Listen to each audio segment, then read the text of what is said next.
Doctor, I can't understand what's going on. I feel dizzy and, how do I say it? I'm tilting. It didn't happen overnight.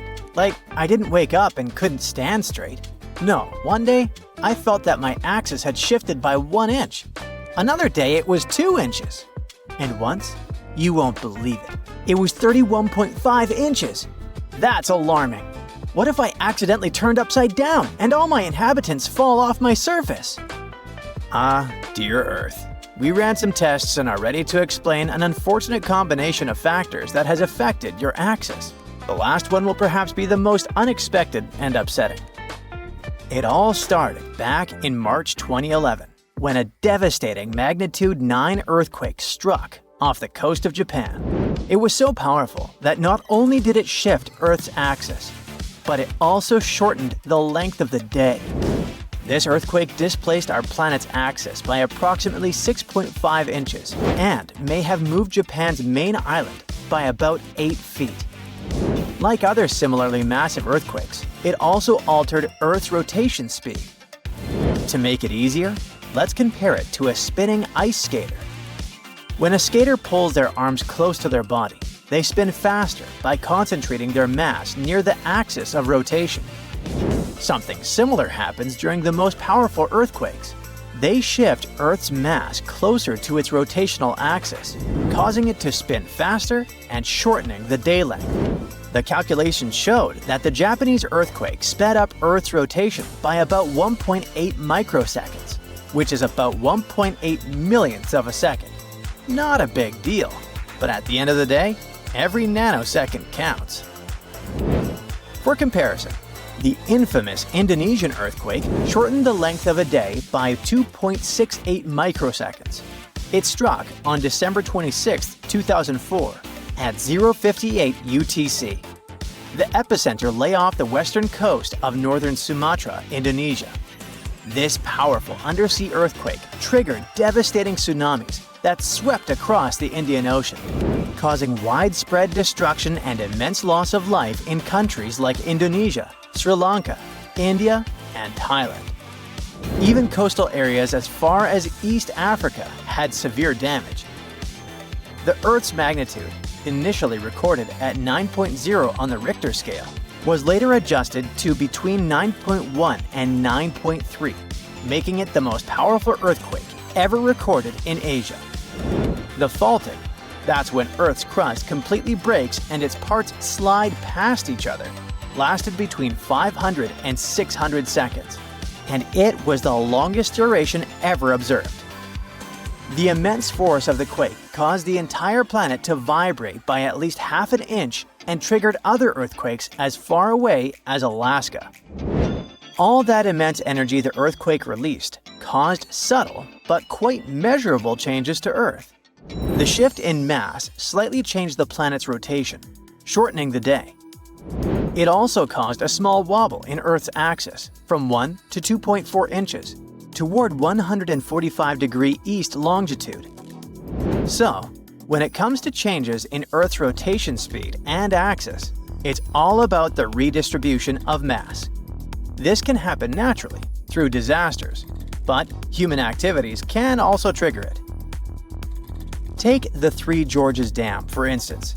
This massive structure across the Yangtze River in China's Hubei province may seem to be an engineering triumph, but it's pretty ambiguous. Finished in 2012 after nearly 20 years, this massive dam is 7,660 feet long and 607 feet high. And yes, it is so big that it can affect the way our planet spins. Its reservoir is capable of holding 9.5 cubic miles of water, has enough mass to slightly alter the Earth's rotational inertia, slightly slowing the planet's rotation. According to NASA, the Three Gorges Dam reservoir could shift Earth's pole position by almost 1 inch and increase the length of a day by 0.06 microseconds. Dams aren't the only worry.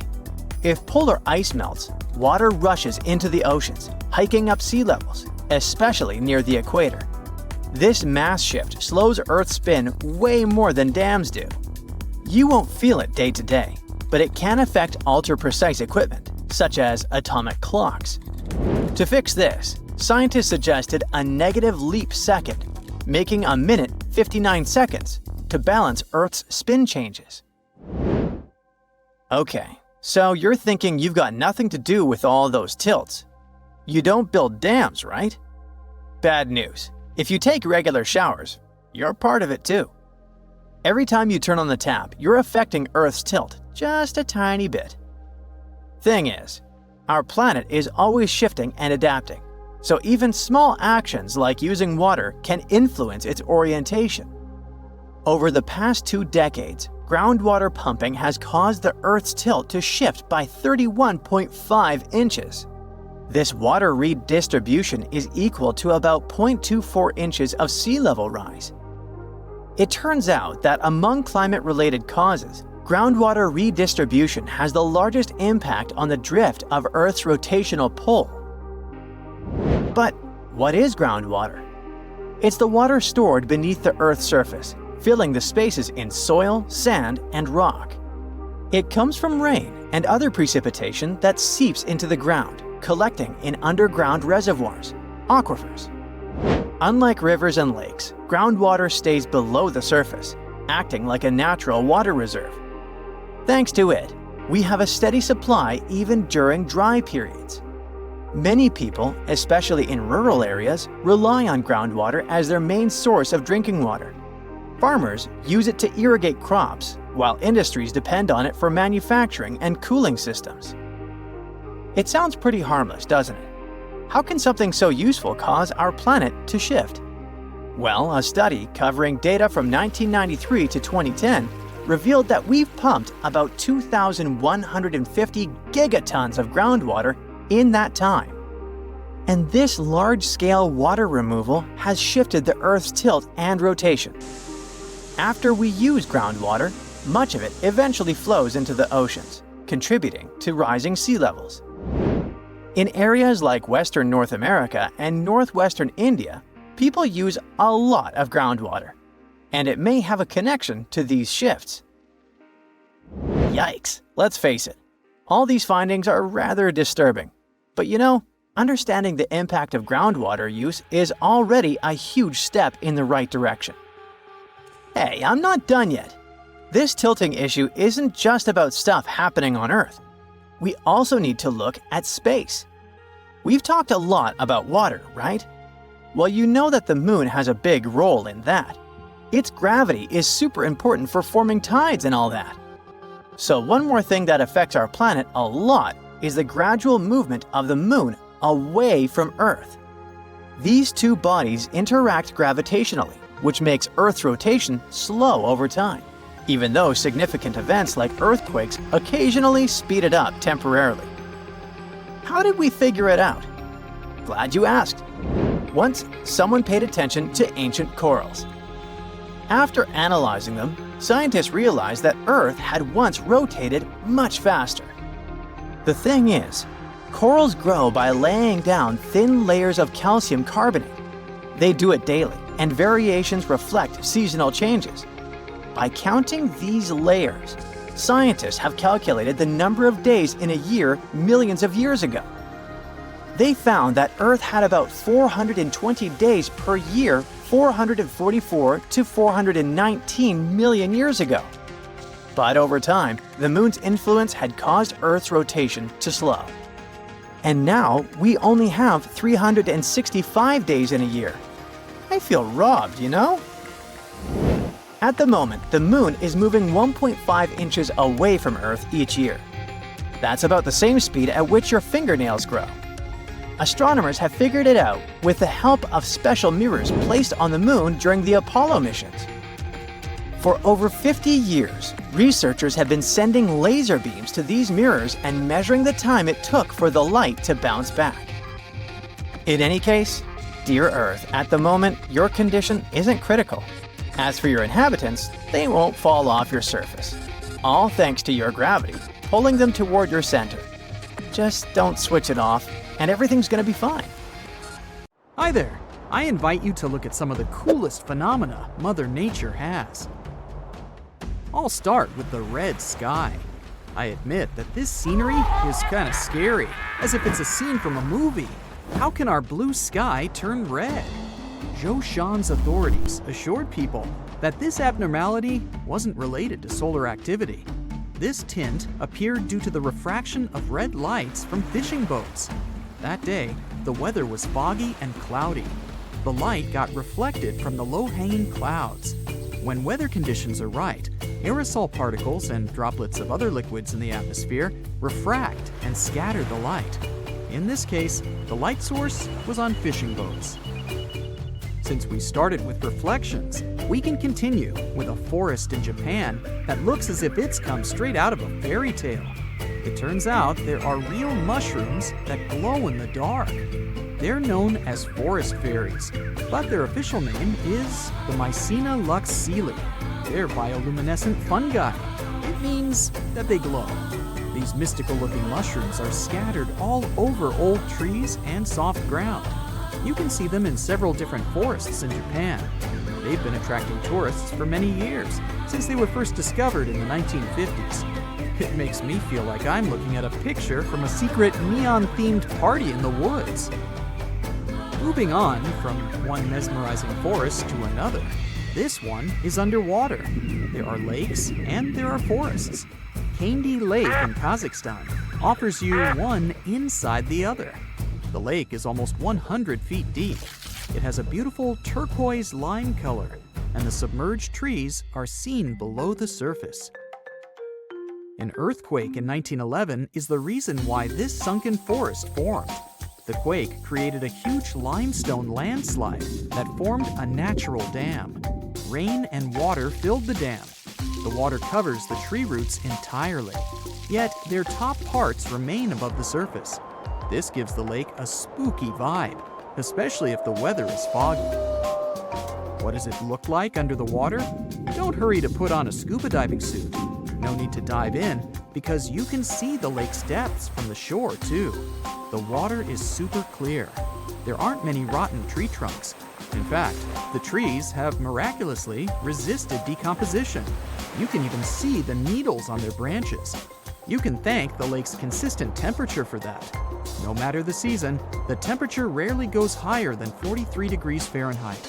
In the winter, the lake gets frozen, and people go fishing and ice diving. You can still enjoy the view through the crystal clear ice layer. The next dream destination is Bolivia. Imagine standing on a 4,000 square mile mirror. You can do that in Salar de Uyuni. It's the world's largest natural mirror, since it's a reflective salt flat. The surface is so flat as a result of thousands of years of transformations that happened to several prehistoric lakes. There are other lakes close by, and when they flow into this one, the flat surface turns into a, well, I'll say lake, but it's around 20 inches deep. Yes, the water layer is super shallow, but that's enough to transform the area into a giant mirror. For most animals, this area is non-habitable because of harsh living conditions. Yet flamingos visit this lake's chain of pristine lagoons to feed and breed. 3 out of the world's 6 species of flamingos come here. As you can guess, this is the perfect spot for photographers and tourists. They take cool pics of flamingos standing on the giant mirror lake. Would you like to see the Sea of Stars? Then you should visit the shores of Vadhu in the Maldives. Vadhu is a small island that'll surprise you at nighttime. Do you remember the glowing forest in Japan? Here we have glowing blue waves. The waves shine thanks to a natural chemical reaction called bioluminescence. Phytoplankton is the type of plankton that's responsible for the blue glow. It looks like the water shimmers when waves hit the shore. The next stop is in the southwestern U.S. This is The Wave in Arizona. It's a unique sandstone formation. The sediment has a rippling form and interesting colors. It's made of intersecting U-shaped troughs that have been eroded over time. The wave was formed millions of years ago. This one-of-a-kind formation is popular among hikers and photographers. Yet, it's not easy to visit this place. The formation has a fragile nature, so only around 60 people can visit it in one day. These people should apply for a permit and join the daily lottery system. Do these look like regular trees? Nope. The entire forest is technically one tree. This phenomenon is called clonal groves. All these trees are connected underground by a single root network. That's why trees look like they're copied and pasted with the help of Photoshop. Each trunk is genetically identical to the others. We're now looking at the most famous example of clonal groves, which is Pondo from Utah. It's one of the largest and oldest organisms on our planet. Pondo has 47,000 stems, and it originated from a single seed. It spread by creating new shoots from the expanding root network. Another mesmerizing phenomenon is this Indonesian volcano that has blue flames. It looks like the lava itself is blue when you first see it. In reality, the lava turns blue due to sulfur.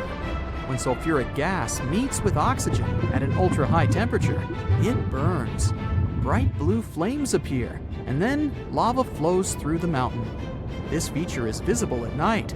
During the day, the lava looks like a regular orange liquid. Ice can come in different shapes and forms. Here is a less known one, the jewel ice. This type of ice can only be seen in Japan's Tokachi River. The river has crystal clear water in general. When the temperatures drop and the river freezes, ice chunks move with the waves to the riverside. These giant diamond-like ice pieces are transparent. That's why they reflect light differently. If you visit the lake at sunset, you'll see golden yellow ice stones. But at any other time of the day, they look blue. It depends on how light scatters in the sky. Another beauty comes with a winter breeze. If you step onto the frozen Abraham Lake in Canada, you'll see ice bubbles under a layer of ice. It might look like they're out of this world, but this beauty isn't so innocent. These ice bubbles are made of methane. Since this gas is flammable, these white orbs aren't perfectly safe. Why are there frozen methane bubbles in this lake? Well, it's due to the natural process of decomposition. Plants and parts of trees deep down at the lake's bottom decay. When this occurs, plants release methane, creating air bubbles. In the meantime, the temperature decreases. Ice bubbles can't reach the surface and get trapped in the ice. It looks kind of like a lava lamp. Even though it's winter and snow might fall, super strong winds wipe away everything from the lake's surface, so we can appreciate this potentially dangerous beauty. How about seeing some flaming rocks? Yanartas is located on an inactive volcano mountain in southwestern Turkey. The name of this rock formation is related to its appearance. It literally means flaming rock. The rocks have been flaming for at least 2,500 years, so they're full of tiny fumaroles that release gases such as methane. The gas ignites when it comes into contact with oxygen and creates eternal flames. Yanartas isn't the only special rock that produces eternal flames. There's a small waterfall in western New York that creates these types of flames too. The same principle applies to the Eternal Flame Falls. The grotto at the waterfall's base emits natural gas. Gas is the reason why flames form. Oh man, I want to see all these wonders with my own eyes. I just wish I could teleport. Tell me the truth. You probably think that Earth's magnetic field is caused by a big ball of solid iron in the middle of the planet, right? Yep, I mean the inner core. But the problem here is that in the inner core, the temperatures are so high that the very magnetism of iron itself is changed. Once such a temperature, which is called the Curie point, is reached, atoms aren't able to align to a magnetic point anymore. So, in reality, Earth's magnetic field is created by the swirling outer core, and magnetism there is more than 50 times greater than it is on the surface. The liquid iron in the outer core conducts electricity perfectly, which helps it create electrical currents driving the magnetic field. Without it, our planet wouldn't be able to hold onto its atmosphere. As a result, we'd lose our main protection from extremely dangerous space radiation. But it wasn't the outer core that surprised us not so long ago. Scientists say Earth's inner core has likely stopped rotating relative to the mantle and the surface of the planet. Even more exciting, it could even go into reverse. But let's look into the details. Earth is formed of the crust, mantle, and outer and inner cores. The solid inner core is about 3,200 miles below the crust. It's separated from the semi-solid mantle by the liquid outer core. Yep, the one thanks to which we have the magnetic field. And since this outer core is liquid, it allows the inner core to rotate at a speed different from the speed of our planet's rotation. Earth's core has a radius of 2,200 miles and is almost as large as Mars. It mostly consists of iron and nickel and makes up around 1/3 of Earth's mass. The spin of the inner core is powered by the outer core. It turns out that the slowing of the core started in 2009. Since that time, seismic records, which had previously been changing continuously, have shown little difference. And it makes scientists conclude that the inner core's rotation has paused. But we're nowhere near the scenario of a disaster movie. Apparently, the inner core taking a temporary break is part of its 70-year-long cycle. During this cycle, the core switches directions every 35 years or so. This might influence Earth's magnetic field and the length of the day, but some researchers are skeptical about it. And some scientists even go as far to say that the inner core isn't moving at all. Okay, but what would happen if Earth's core indeed stopped rotating? Well, if it was the solid inner core, the answer would be nothing dramatic. Even if it didn't just reverse the direction of its movement, like it's doing at the moment, but stopped altogether, it would just impact the speed of Earth's rotation. It'd slow down, making our days longer. Plus, with time, it could probably degrade our planet's magnetic field, and it would be bad news. But not as bad as they would be if the outer core stopped spinning. As you already know, without this layer's rotation, Earth would have to kiss its magnetic field goodbye, and that's how the downfall of the planet would begin. Things would start getting shaky. The tectonic plates would begin to slam into each other. You know, like when you're going by bus and the driver suddenly hits the brakes and you end up flying into other unfortunate passengers? Yeah, like that. The sudden collision of tectonic plates would trigger destructive earthquakes along the plate boundaries all over the world.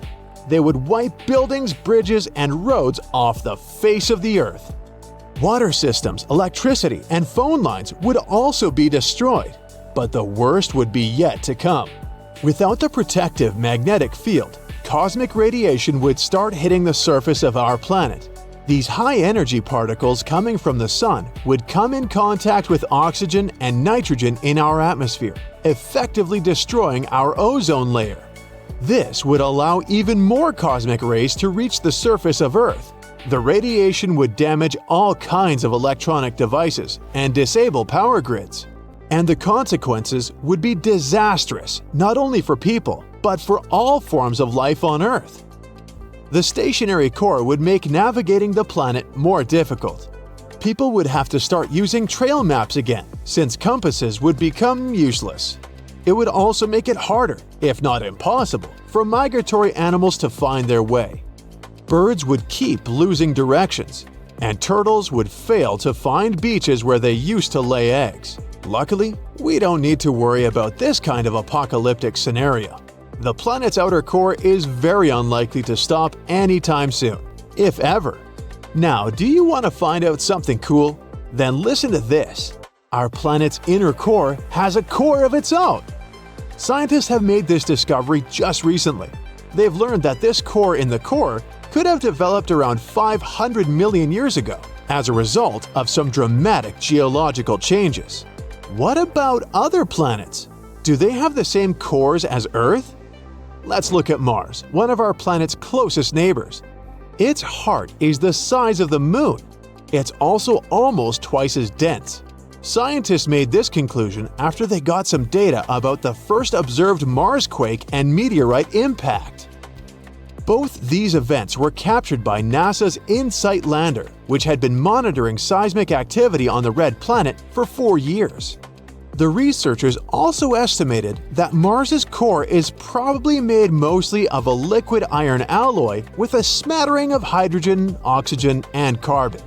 One day, Mars probably had a nice rotating core that supported the planet's magnetic field. There could be warm oceans swarming with life.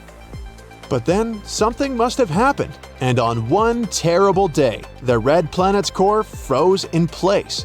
It could have led to the weakening of Mars's once strong magnetic field. Its atmosphere was taken away by powerful solar winds, hitting the planet at a speed of several hundred miles per hour, and the red planet turned into a lifeless, dry desert. Now, what about gas giants? Let's take the largest and the most massive planet in the solar system, Jupiter. It's twice as massive as all other planets of the solar system combined. Almost 1,300 Earths could fit into this huge thing. Jupiter also has the shortest day in the solar system. It lasts a mere 10 Earth hours. At the same time, the gas giant needs 12 Earth years to complete an orbit around the Sun. Jupiter most likely appeared at the same time when the rest of our solar system formed, about 4.5 billion years ago. Probably the coolest thing about this gas giant is that it has the same ingredients as a star. But unfortunately, or should I say luckily, it hasn't grown massive enough to ignite. Scientists don't know for sure what Jupiter's core looks like. According to most theories, the gas giant has a dense core made up of heavy elements. During its formation, it was probably a collection of debris, icy material, and other small objects like comets and asteroids zipping around. Thanks to their mutual gravity, these bits of matter clumped together, forming larger chunks which later turned into Jupiter's core. At one point, it became massive enough to start attracting hydrogen and helium. More and more gases accumulated around the core until what we today know as Jupiter appeared. There's also a possibility that Jupiter doesn't have a core at all, or it might have existed once, but since then, it's eroded away. Hopefully, we'll find out the answers to these questions soon enough, since Juno, NASA's space probe, is orbiting Jupiter, collecting data about its gravitational and magnetic fields. So, what about the gas giant's magnetic field, you may ask? Does it even exist? Oh, don't worry. Jupiter is surrounded by a ginormous magnetic field called the magnetosphere. Imagine this wild scenario. You're up in the sky flying a plane, and all of a sudden, the world stops spinning for 10 seconds. It's like time freezes. First off, let's talk about the physical experience. As the world pauses its rotation, you would feel a sudden absence of motion. The plane, which was soaring through the air just moments ago, would come to a halt. The stillness and silence would be surreal. You might even feel a slight jolt or shift as the forces of momentum would try to adjust to this abrupt change. You'd witness an extraordinary sight if you looked out the plane's windows. The clouds would freeze in place, almost like fluffy paintings suspended in midair. The sun would hang in the sky, casting an otherworldly glow, and the landscapes below, whether it's cities, mountains, or vast stretches of forest, would become eerily static. A rush of thoughts and feelings would flood your mind in that suspended moment. First, there might be a sense of awe and wonder at the sheer strangeness of the situation. You'd be witnessing something that defies the laws of nature, a temporary disruption in the flow of time. You might also feel a hint of anxiety or concern mixed with that awe. After all, you're flying a plane, and suddenly, everything comes to a halt. Questions would race through your mind. What caused this? Is there a risk to the plane or to those on the ground? As the world comes to a halt, imagine the rippling effect of this event on everything around you. On the ground, people would sort of freeze too. Cars would come to an abrupt stop on the roads, giving a sci-fi movie vibe. Imagine the expressions of pedestrians and drivers. In larger cities, bustling streets would transform into an eerie tableau. Time-sensitive activities, like deliveries and public transportation, would also be affected, causing momentary chaos as everyone tries to comprehend what just happened. Nature itself would also be affected. Leaves on trees would hang motionless, caught in mid-rustle. Even the waves of the ocean would pause mid-crash, frozen in their powerful motion. As for the rest of the world, it's safe to say that the phenomenon would captivate global attention. News outlets and social media platforms would explode with reports, videos, and photos of the frozen moments. Scientists and experts from various fields would scramble to provide explanations, theories, and speculations. Filmmakers would make documentaries to explore the global impact of those frozen moments. But let's assume that after those 10 seconds, the world started spinning again, just as unexpectedly as it stopped. As motion is restored, you'd experience a jolt of acceleration. The plane would resume its forward momentum, and you'd feel the forces of gravity and movement return to normal. The landscapes below would begin to move again, almost like a time-lapse video played in reverse. Now, your emotions might shift once more. There could be a mix of relief, excitement, and curiosity. You've just witnessed a truly extraordinary disruption in the natural order. You might be buzzing with questions and eager to find out if anyone else has experienced the same phenomenon. Imagine your conversations with friends and experts, discussing theories and attempting to unravel the mystery behind this bizarre occurrence. Of course, there would be endless speculations about what caused the temporary stoppage of the world's rotation.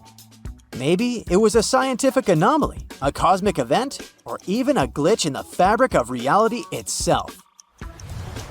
Okay, in the next scenario, you won't be this lucky. You're just cruising through the sky at 10,000 feet, enjoying the view from your trusty aircraft, when an insanely powerful shockwave ripples through the air. It's like a sonic boom racing upward from the ground at a speed that's even faster than the sound itself. Since you're chilling 10,000 feet above the surface, that shockwave is going to hit you like a speeding bullet in less than a blink of an eye. You're going to get like 2 seconds. Now, when that moment arrives, prepare yourself for the turbulence. You'll be tossed around and smacked against the walls of the aircraft like a pinball in a frenzy. It will be one wild, gravity-defying roller coaster ride. If we assume the air itself comes to a standstill alongside the Earth, then buckle up, because you'll be zooming through that frozen atmosphere at a speed of roughly 1,000 miles per hour. Your poor airplane won't be able to handle that insane velocity, and it'll be squished into a sorry pancake before you can even say, "Oh no!" I mean, we're talking about an instant stop, like hitting a brick wall at full speed. The world halting means everything in it, including you, would continue moving at the same speed. Yeah, that's right, you'd be thrown into a chaotic frenzy, like a chair in a hurricane, no matter where you are. It won't matter if you're soaring in a tiny plane, chilling in a subway car, or exploring the great outdoors on a leisurely hike. The grim reality is that your fate is sealed, and it won't take long for it to catch up with you. Now, let's talk about the sheer power behind Earth's rotation. You see, our planet's spin carries an astronomical amount of momentum, which is like a stored energy reserve. If the rotation were to stop suddenly, all that pent-up energy would need an outlet, and the most likely form it would take is heat. It's like unleashing an inferno of thermal energy in an instant. Think about it as the most colossal head-on collision you can imagine, with no airbags to soften the blow. It's an all-out catastrophe of epic proportions. Everything, and I mean everything, would break apart like a fragile porcelain figurine. To put it simply, chaos would reign supreme. Okay, let's start from the very beginning. How do planes fly? 4 key forces keep an airplane soaring in the sky. First up, we have lift. This force is responsible for pushing the airplane upward. You see, the way air flows around the wings actually generates lift. The shape of the wings plays a role too, helping to enhance this lifting force. Next, we've got weight. It's the force that pulls the airplane towards Earth, like gravity in action. To keep things in balance, airplanes are designed to distribute their weight evenly from front to back. Then there's thrust. This force is what propels the airplane forward. It's all thanks to the engines, which provide the necessary thrust. It could be a propeller or a jet engine. Either way, as long as the air keeps flowing over the wings, the airplane keeps moving forward. Lastly, we have drag. You've probably experienced this when walking against a strong wind. Drag is the force that slows down the airplane. These vessels are designed to minimize drag by allowing air to pass smoothly around them. An aircraft can fly when all four forces work together harmoniously. And, of course, we need the pilots. In our previous scenario, it's none other than you. This made me wonder how Earth's rotation affects the speed of an aircraft. It turns out it doesn't mess with the speed of an airplane. Picture yourself on a train. Now, if you jump in the air while the train is moving, do you think you'd land further back because the train kept going? Nah, that wouldn't happen. Airplanes are like that too. They move through the air along with Earth's rotation, so their speed doesn't get affected by it. But here's the catch. The wind at different altitudes can actually intervene with the speed of an airplane. Let's say you're flying from Paris to LA. Depending on the wind, your flight time might turn out to be compared to the other way around. So in a nutshell, Earth's spin doesn't throw airplanes off track, but the wind can influence their speed. Space, the final frontier. It's a vast and mysterious expanse that has fascinated us for centuries. But as much as we've learned about it, there are still plenty of things that we've been lied to about when it comes to space. Let's take a look at some of the biggest lies we've been told about this topic. First off, we have the idea that space is just this pristine, untouched wilderness. But that's not exactly true. We've been littering space with our debris for decades. Everything from old satellites to rocket parts.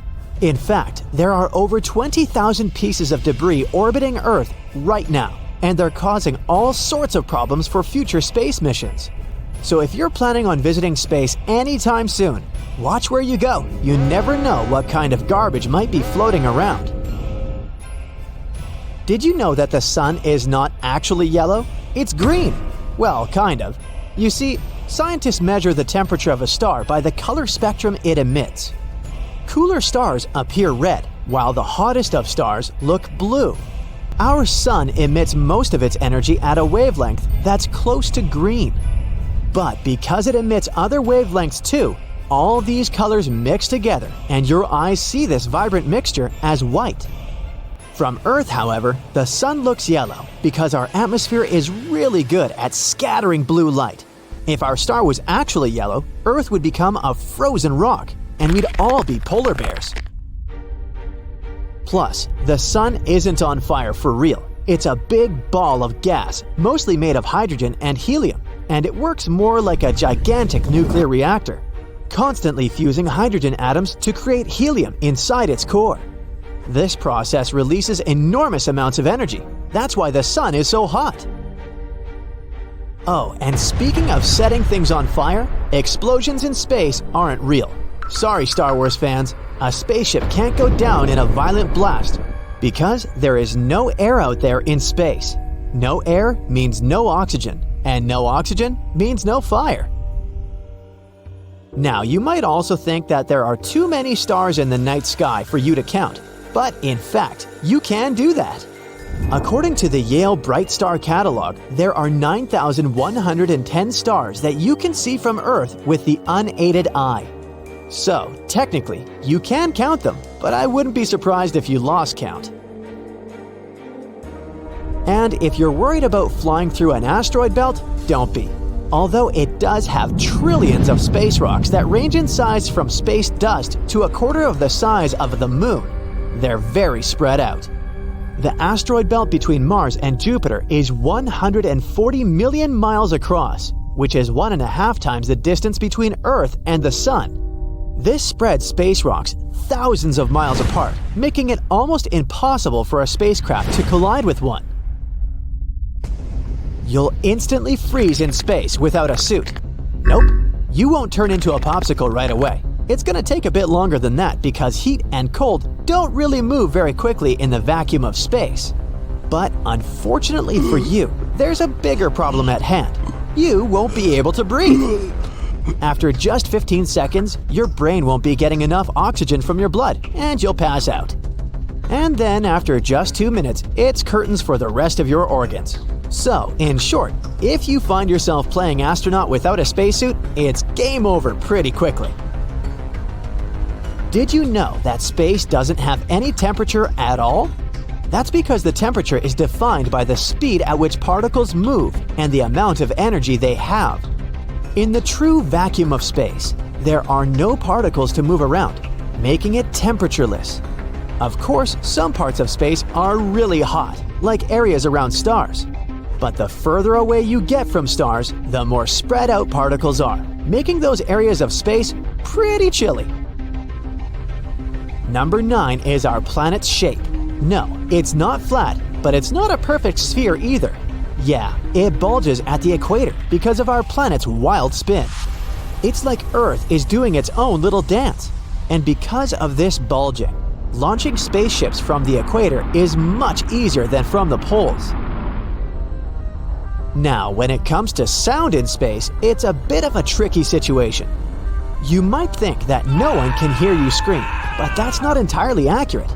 The thing is, sound needs something to travel through, like air or water. In space, things are super spread out, so all those epic space battles and galactic explosions would be completely silent. Yet there are some places in space with enough particles for sound to travel through. For example, you can hear the black hole at the center of the Perseus galaxy cluster. Another myth is about zero gravity. That's not a thing. There's still some gravity hanging around the International Space Station, about 90% of what we feel on good old Earth. But astronauts get to float around because they're basically free-falling around the planet. And let's be real, Hollywood's version of space travel is not factual. Sure, orbits are a thing, but different altitudes mean different speeds. So moving from one orbit to another isn't exactly a walk in the park. You can't just push yourself in the right direction and hope for the best. You gotta take those orbital velocities into account. This reminded me of the 2013 movie Gravity and how Sandra Bullock tried to survive in space. Hollywood sure added some fuel to these myths. Yet again, who can blame them? Back in 1976, NASA's Viking 1 spacecraft snapped a photo of a curious rock formation on Mars that looked suspiciously like a face. Some folks out there claimed that it must have been proof of extraterrestrial life on the red planet, but NASA had a different take. According to the space agency, the face was nothing more than a bunch of rocks piled up in such a way that the shadows they cast created an illusion of facial features. It turns out it was just a regular hill that got a little too much credit for being photogenic. The solar system stays in place. Lie! It's zooming through space at a speed of 140 miles per second, which means that it's whizzing through the cosmos faster than a cheetah chasing its prey. It takes us 230 million years for the solar system to complete a full orbit around the Milky Way. It's a good thing it isn't getting a speeding ticket because that would be one astronomical fine. Eh? Without the sun, planets would be pretty chilly. We're talking about temperatures as low as -455 degrees Fahrenheit. Brrr. But with the sun around, the planets get to enjoy much more livable temperatures. Of course, not all planets are created equal. Mercury, for example, is the closest to the sun. Venus, on the other hand, is farther away, but somehow manages to be even hotter than Mercury.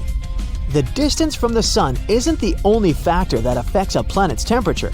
Other things like the planet's size and reflectivity also come into play. So Mercury being the hottest planet in our solar system is a false proposition. No, just because it's the closest one to the sun doesn't mean it's the hottest. Even though we've been deceived in some ways, that doesn't make space any less amazing. It's still a vast, beautiful, and utterly fascinating part of our universe. And there's still so much we have yet to discover. Who knows, maybe one day we'll really discover little green people out there. Or maybe we'll find out something even more incredible. Until then, we'll just have to keep dreaming and exploring. There, you got 14 things on our list. Do you have any other space myths to debunk? The protective shield of our planet decays and eventually fails. So do our satellites. First, communication satellites in the highest orbits go down. Next, astronauts in low Earth orbit can no longer contact their mission control center. And finally, hazardous, relentless cosmic rays start bombarding everything on Earth, causing havoc and devastation. Are these the terrifying consequences of the planet's magnetic field reversal we're going to face? Right now, as you're watching this video, Earth's north magnetic pole is extremely out of whack.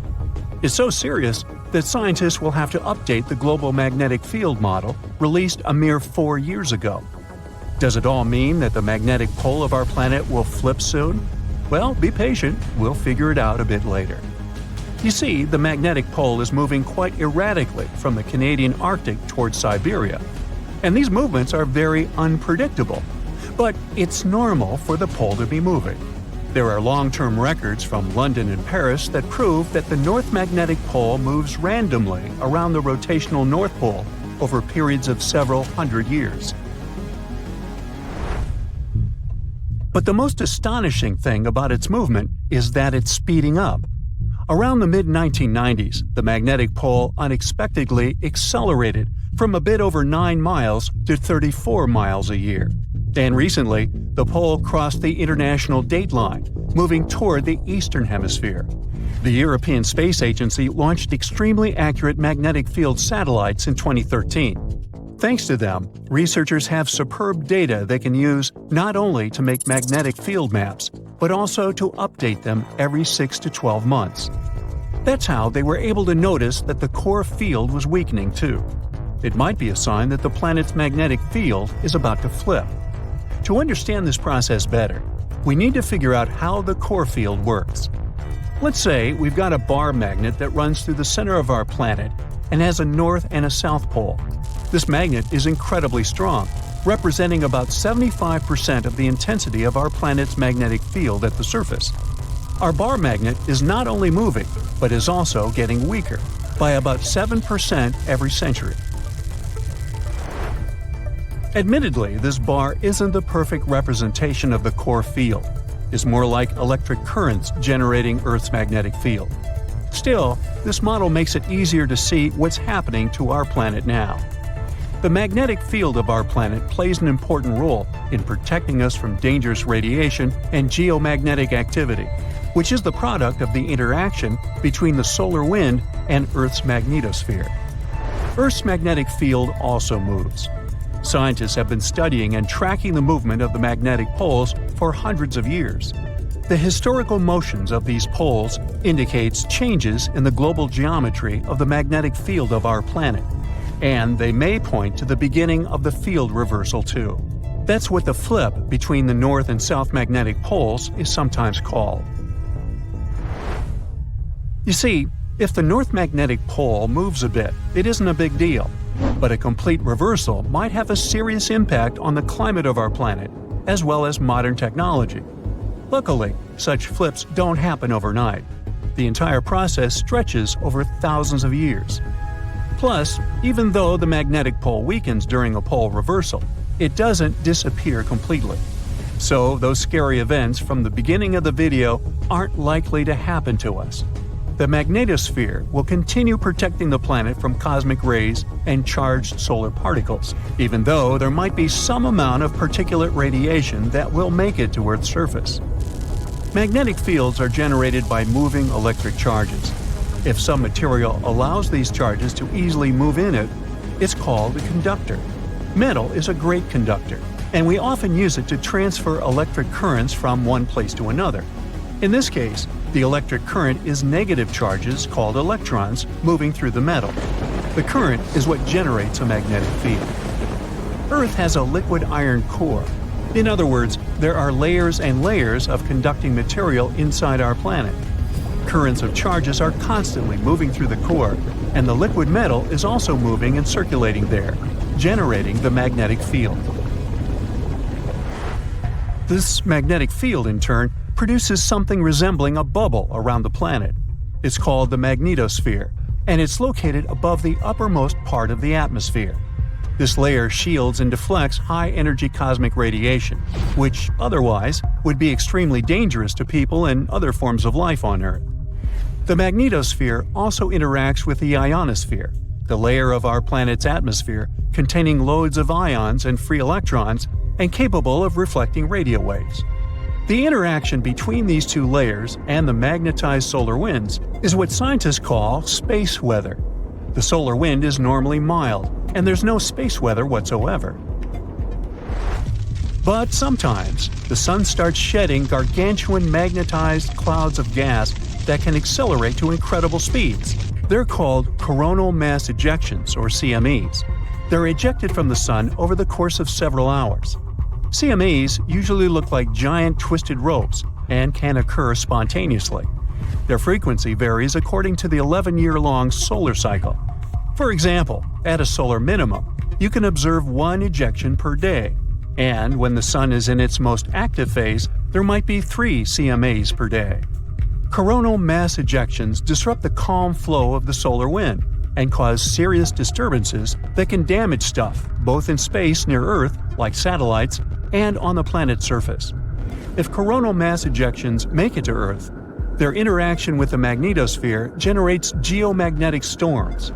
Those can trigger auroras, happening when a stream of energized particles hits the atmosphere and lights up. And then there are also solar flares.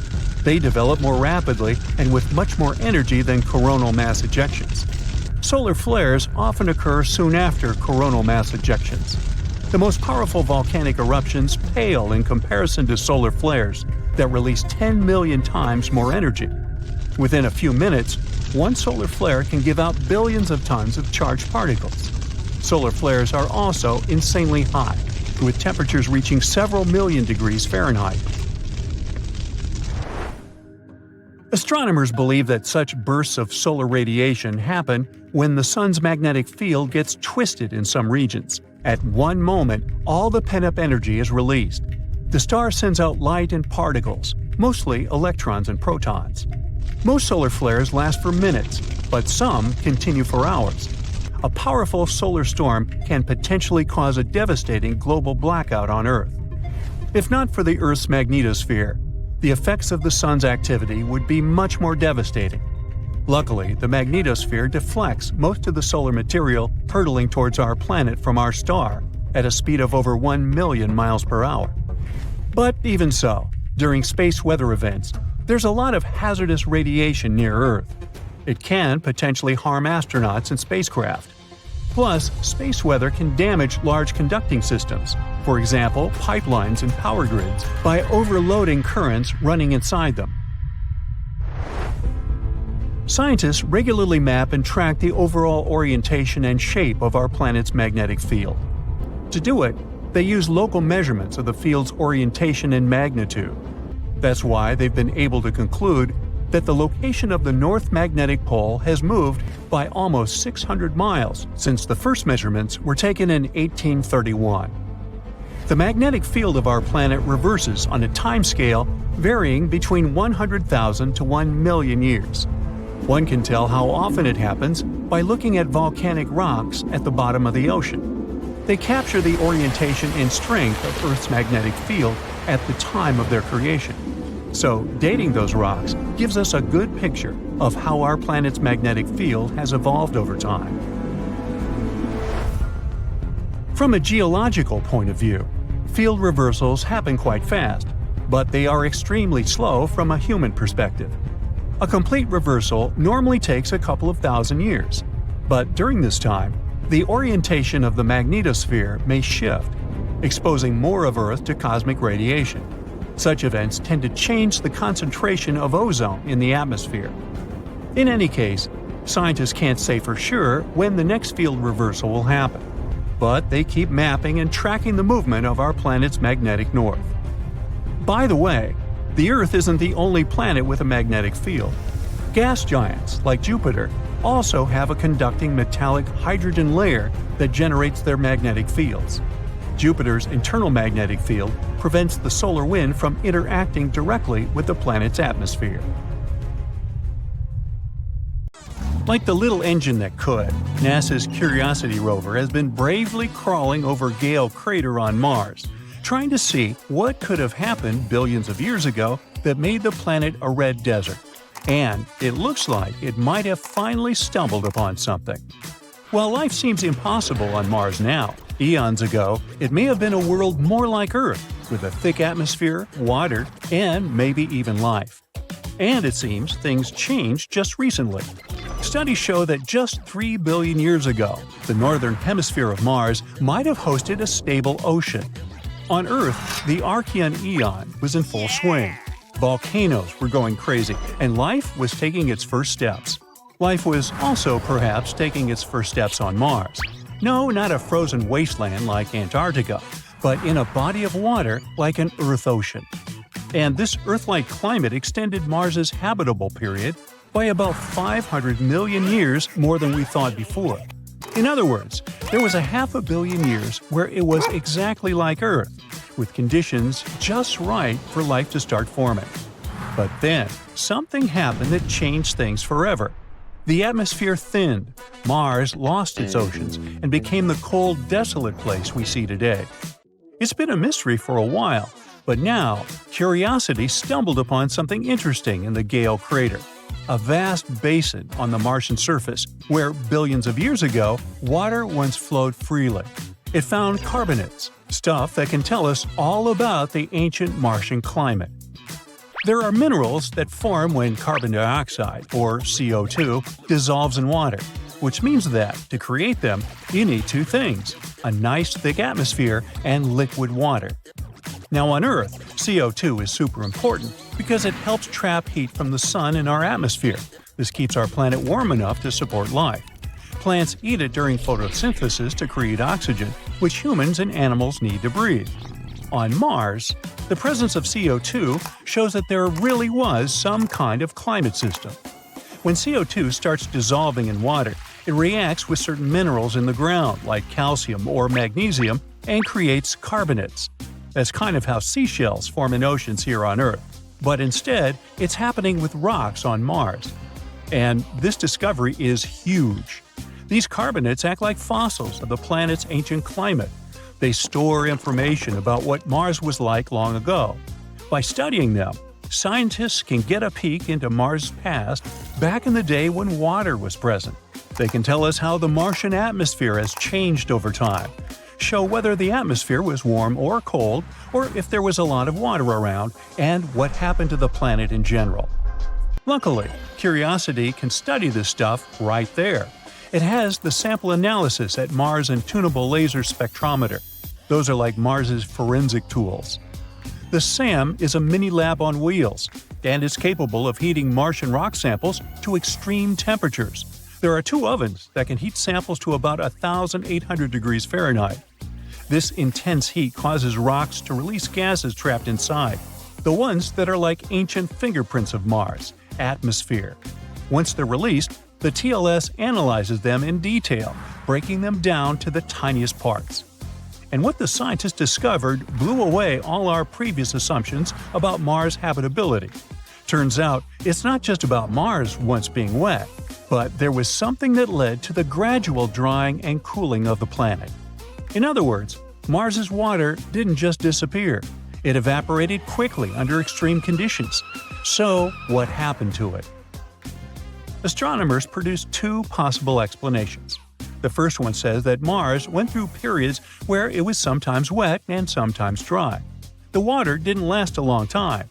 It may have appeared in short bursts, with periods where it would dry up and then return. The second possibility is more intense. The water that was there was incredibly salty and cold, so instead of being liquid, it was mostly frozen in ice. This would have made the planet way too harsh for life as we know it, since the conditions would have been too extreme for anything to survive. Both possibilities sadly mean that Mars wasn't cozy and full of life in the past like some hoped. Well, at least not on the surface. That doesn't mean underground life couldn't exist, though. This one is still a possibility. And to find more, we must keep looking for hints of water now. Actually, after years of exploring Mars, scientists have just made a mind-blowing discovery. Deep beneath the rocky surface of the red planet lies a hidden reservoir of liquid water, real water this time, not the frozen ice caps or vapor in the atmosphere, though it's miles below the Martian crust. This breakthrough comes from data collected by NASA's InSight lander.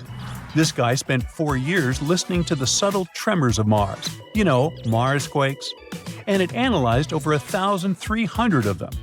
Thanks to this, scientists were able to map out how seismic waves move through the planet, and it revealed pockets of liquid water buried 6 to 12 miles underground. Not just one lake, but puddles. So they used the same methods we here on Earth use to find underground water, oil, and gas, and they were able to piece together the Martian underground system. You see, as the water disappeared and dried out, some of it escaped into space when Mars lost its thick protective atmosphere. However, this discovery shows that much of the water didn't disappear. It just sank deep underground, where it still lies today.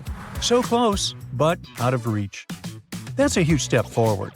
Water is the most important molecule when it comes to shaping the destiny of a planet. And also, even though we said that Mars wasn't filled with life before, this doesn't take away the possibility of it having life now. If liquid water still exists deep underground, could there be some little microbes hiding there as well? Life as we know it can't survive without liquid water. And now, with this, the idea of life on Mars has become more plausible than ever. There's a catch, though.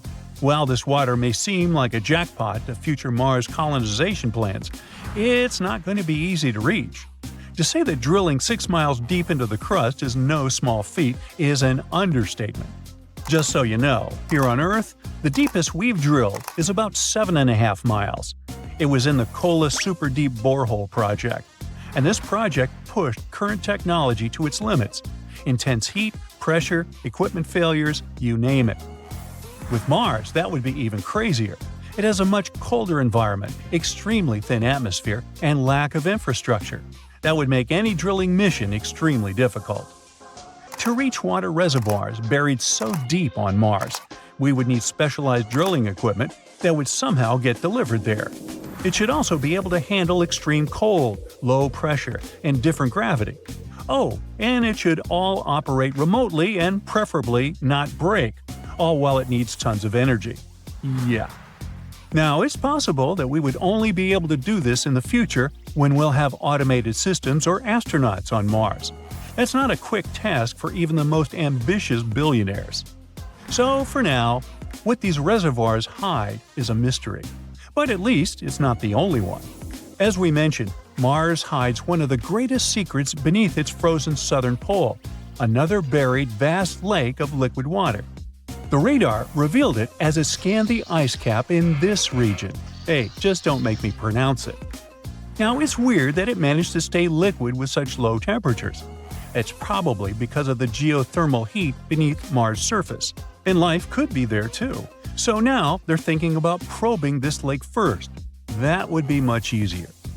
Curiosity's work is incredible, and it keeps helping us peel back the layers of Mars' ancient climate, giving us new pieces to the puzzle of what happened to our neighbor, and this could help us avoid similar mistakes in the future. The Earth has 3 main layers: 2 parts of the core, the dense, hot inner core, and the molten outer core. Then comes the mantle. And then follows the thin crust, the surface that supports life as we know it.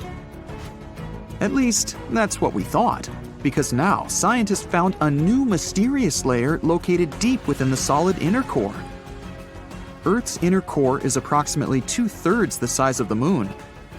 And made of nickel and solid iron, it's burning hot. The temperature at the center of our planet is the same as at the surface of the Sun. The outer core can reach almost 10,000 degrees Fahrenheit. It's difficult to explore it because we can't go there, and it's like looking through a really dirty window of 3,200 miles of molten metal and rocks. But we can rely on laboratory experiments on heated pressurized rocks, signals from seismic waves, and computer models. When an earthquake hits, it sends out seismic shock waves. Those waves travel through layers at a different speed, depending on the direction they go and the material they move through. In the new study, a team of scientists set a data set of 100,000 deep earthquakes. Some of them went over 60 miles below the surface. When an earthquake happens on one side of our planet, scientists track its waves all along to the other side. Waves change when they come to the other side, so scientists try to understand the materials these waves have passed through. They found a new layer in the core of our planet thanks to earthquakes. Normally, shock waves travel along the equator, but down below, they digress and go into different directions, about 60 degrees to the side. When waves pass through the inner core going from north to south, they will travel more quickly than waves going through the core parallel to the equator. It's important to understand the core because it creates our magnetic field, which in turn protects the planet from things like solar winds that are charged particles coming from the sun. In the 1960s, we discovered the Earth pulsates every 26 seconds. It's like clockwork, a giant heartbeat. The ground is slightly shaking, but we mostly don't feel it. Researchers can still track it. Some of them think the continental shelf comes as a huge wave break under the oceans. For example, the highest part of the North American continent falls off into a deep abyssal plain. One theory says waves hit this spot, producing regular pulses. It's like having all kinds of drums. You hit them with your hands and accidentally slam that one spot that produces the right harmonic bang to rattle our entire planet. If this theory is true, we're lucky there are no more spots like this that can shake the Earth. Other scientists believe the pulsation happens because there's a volcano near the critical spot, the island of Sao Tome in the Bight of Boni. You're walking, running, and jumping, but when you stop, it always feels like you're standing still. In reality, you're moving even when you're perfectly still because our planet is always on the move. Depending on where you're at, you could be spinning through the universe at more than 1,000 miles per hour. If you're on the equator, you'll move the fastest. Let's say you have a basketball spinning on your finger. Check the ball's equator. A random point on it has farther to go in just one spin than any point near your finger. That means the point on the equator is moving more quickly. The Earth is a planet that recycles all the time. The ground we're walking on is recycled. Our planet's rock cycle turns rocks of one type into another. That's a cycle that goes on and on. The depths of our planet are filled with magma. As magma is going out onto the surface, it hardens into rock. Tectonic processes like volcanic activity, earthquakes, mountain building, and all of the other processes that shape the surface of our planet bring that rock to the Earth's surface. When the rock is on the surface, erosion shapes it and shaves its bits off. Those small particles then get deposited. All the pressure coming from above compacts the particles into sedimentary rocks, like, for example, sandstone. Sedimentary rocks can also end up deeper and deeper under the Earth's surface. Since there's a lot of heat and pressure, they get cooked into metamorphic rocks. They can go back to the surface once again, or even end up being re-eroded. Sometimes the crust plates are pushing one under another, and this way, rocks can transform into magma once again. We've explored only 5% of the ocean so far. The ocean itself, as well as life below the seafloor, is still a mystery. The sediments that are underlying our oceans are home to different microorganisms that exist even at depths of 1.5 miles beneath the seafloor. There are microbes hidden deep inside volcanic rocks below the seafloor off of the parts of the Pacific, hidden under 870 feet of sediment. The biosphere under the seafloor is growing extremely slowly compared to life on the surface. Cell division happens every 10 to 1,000 years. Something's different about the Earth's axis. Climate changes and melting glaciers, mostly in the regions like the Himalayas and Alaska, made the axis shift. our planet has two kinds of poles. Are the south and north magnetic poles. They affect things such as drift and navigation. The axis that the Earth is spinning around is another kind of pole. It shifted a little bit over time, but we don't know exactly why. Researchers realize there are moving masses of water, pushing the Earth's axis eastward. Take a basin of water as an example. If you're moving it back and forth, sloshing makes the water move its weight all around. A similar thing is happening on a planetary level. No matter how large an earthquake is, no human could ever feel an earthquake on the opposite side of the Earth, although some people claim they did. In 2013, there was one near the Kuril Islands with a magnitude of 8.5. It went around 400 miles deep. It was so strong, people in Australia reported they could feel the ground shaking. The strongest earthquake happened in Chile in 1960 with a magnitude of 9.5. The rupture zone stretched from 311 miles to almost 620 miles along the country's coast. Earthquakes with a magnitude of 10 or higher can't happen. The magnitude depends on the length of the fault where it occurs. The longer the fault, the bigger the earthquake. A fault is a break in a part of the planet's crust. It has rocks on both sides, and they move past each other. We haven't found a fault long enough to generate earthquakes with a magnitude of 10 or more. If it happened, it would extend around most of our planet. An earthquake with a magnitude of 12 would require a fault larger than our planet. One side of our planet is getting colder than the other. The Earth has a system that keeps it warm from the inside, a red-hot liquid interior deep below the surface. It spins and, at the same time, generates a magnetic field and gravity. That way, the Earth's core holds the atmosphere closer to the planet's surface. The Earth also absorbs heat from the sun, mostly on the surface.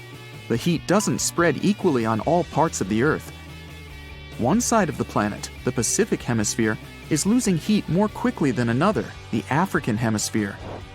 This happens because land traps more heat than the surface under the ocean. The seafloor is way thinner than the landmass. Also, the temperature caused by the heat coming from inside the Earth is getting lower because of huge amounts of cold water above it. Clouds are not just like some fluffy distant pieces of cotton. They weigh more than 1 million pounds and help regulate our planet's temperature. If you take all the water droplets in clouds and bring them to the surface, you could cover the planet with a liquid layer as thin as a human hair. It doesn't seem like a lot, but this water is crucially important for climate. We'd have warmer temperatures if it weren't for the clouds. Whoa, something doesn't feel right. Everything seems shaky. It's definitely not an earthquake, and it's actually getting worse. The clouds seem to move quicker than usual, and the animals are going into a frenzy. The news anchor pops up on the TV in an alarmed tone and says, "Good morning. We're sorry to interrupt your program. Scientists have just discovered that the Earth's rotation has been fluctuating at an unusual rate.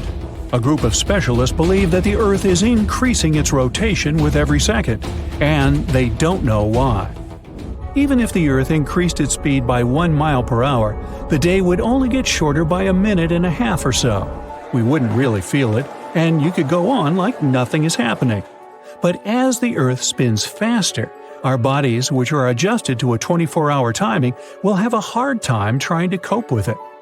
If you live by the equator, that means the rotation of the Earth is going quicker than at the North and South Pole. The area by the equator needs more time in order to complete its full rotation from the starting point. You'll experience more rain than usual. The Earth's rotation keeps the weather consistent and balanced so that nothing abnormal happens. But because the Earth is moving so fast, the weather is acting up. We'll start to see more storms and more cozy days inside, sipping on hot cocoa. Even though it seems weird, everyone can go about their day. But if the Earth picked up some speed and moved at 150 feet per second, the day would be reduced to only 22 hours. It kind of makes you feel jet-lagged 24/7. Every business works with the 24 hours a day schedule, so taking away even 2 hours can have catastrophic effects on the world economy. The whole calendar will have to change and adjust to the new timing. Clock designs will change with the new midnight, replaced with 10 o'clock. And with each week, the hours will shorten, so there will be no proper way of telling time except by sunsets and sunrises. The weather will continue to get worse and worse, feeling like the rain will never stop. The animals that rely on weather patterns won't know how to function, and mass migrations will occur from almost all species of animals. Flocks of birds will be flying everywhere and reach places they normally won't go to, affecting the whole food chain and ecology. Woods, jungles, and other places where animals roam are kept in proper balance when unaffected by humans. If it constantly rains in certain areas, then floods will force animals to move to other territories and compete with the predators in the area. If the Earth picked up speed every day, then standing on a scale in the Arctic would tell you weigh 180 pounds, but around the equator you might weigh about 179 pounds. That's because of the extra force opposing gravity in that area. With the Earth spinning faster, all airlines around the world stop, since the radar systems have gone haywire and the weather is too dangerous to fly. Everyone has to get around by car. Satellites are positioned in such a way that it's crucial they remain where they are in order to bounce signals to us. Because of what's happening, Wi-Fi and TV signals can't go through. Communications around the world will end up short and slow, and eventually we'll have a total communication blackout. Ships will cease to operate and global trading will collapse, adding extra damage to the already failing world economy. Winds will get stronger and faster than usual, which means temperatures will change. Storms like hurricanes will be stronger than ever and have more energy for destruction. And still, at 100 miles per hour, the equator will now be swallowed up in the water. The Amazon basin and small islands will now completely submerge in water by around 50 feet. Most of the plant life will be endangered, especially by the equator.